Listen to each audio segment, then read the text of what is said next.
یا ایھا آمنو قو انفسکم واہلیکم نارا، اے ایمان والوں اپنے آپ کو بھی جہنم کی آگ سے بچاؤ، اپنے اہل و عیال کو بھی جہنم کی آگ سے بچاؤ۔ ہم سب کو، اس امت کے عوام ہو یا خواص، ہمیں رب کے سامنے جواب دہی کے لیے تیار ہونا چاہیے، رب کا خوف اپنے دلوں میں پیدا کرنا چاہیے۔ یہ دین ہمیں رب سے ڈرانے کے لیے آیا ہے، رب سے بے خوفی پیدا کرنے کے لیے نہیں آیا۔ دین کے نام پر مسلمانوں کی جیبوں پر ڈاکہ ڈالنے کے لیے نہیں آیا، دین کو سامان تجارت بنانے کے لیے نہیں آیا، دین کو بازارو چیز بنانے کے لیے نہیں آیا کہ اسے تجارت کا سامان بنا کر اس کے ذریعے نہ اپنا اخلاق سنوارا جائے، نہ اپنے کردار میں بہتری لائی جائے، نہ اپنی عادات و اطوار کو بہتر راستے پر ڈالا جائے، بلکہ اسے تجارت کا سامان بنا کر، اسے بیچ کر، مسلمانوں کے جیب پر ڈاکہ ڈال کر، بڑے بڑے عمامے اور رنگین جبے پہن کر اس قوم کے جیب سے کروڑوں اربوں روپے حاصل کر کے اپنی اولاد کے اخلاق سنوارنے پر نہیں بلکہ انہیں عیاش بنانے پر خرچ کیے جائیں۔ جو جتنا بڑا ملا ہے اس کی اولاد اتنی زیادہ بے راہ رو، اتنی زیادہ دین سے دور اور اتنی زیادہ عیاشی کی دے رہی ہے۔ ہمیں اپنی اولاد کی تربیت کے حوالے سے اس امت کو پوری طرح حساس ہونے کی ضرورت ہے، ورنہ اس دنیا میں ہم خوبصورت کپڑے پہن کر، لمبی داڑیاں رکھ کر، عمامے اور جبے پہن کر ہم اس دنیا میں تو دندناتے پھر سکتے ہیں، خوبصورت باتیں کر کے، لمبی چوڑی زبان نکال کر دنیا کو دینداری کے ٹھیکوں کے نام پر دھمکیاں دیتے پھر سکتے ہیں، مگر یاد رکھیے رب کے آگے زبان بند ہو جائے گی اور زبان کے آگے پورا بدن زبان ہو جائے گا۔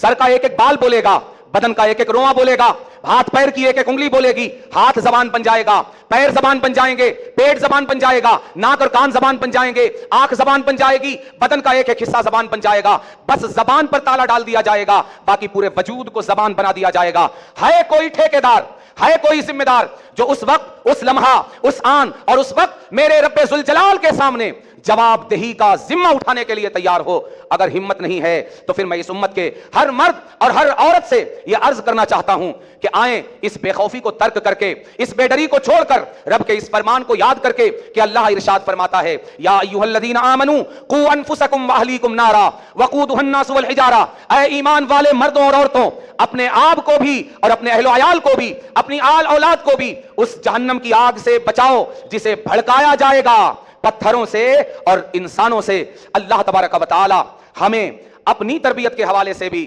اور اپنے ماتحتوں کے حوالے سے بھی، ان کی تربیت کے حوالے سے بھی، اپنے زیر اثر زندگی گزارنے والوں کی تربیت کے حوالے سے بھی ہمیں پوری طرح حساس بنا دے۔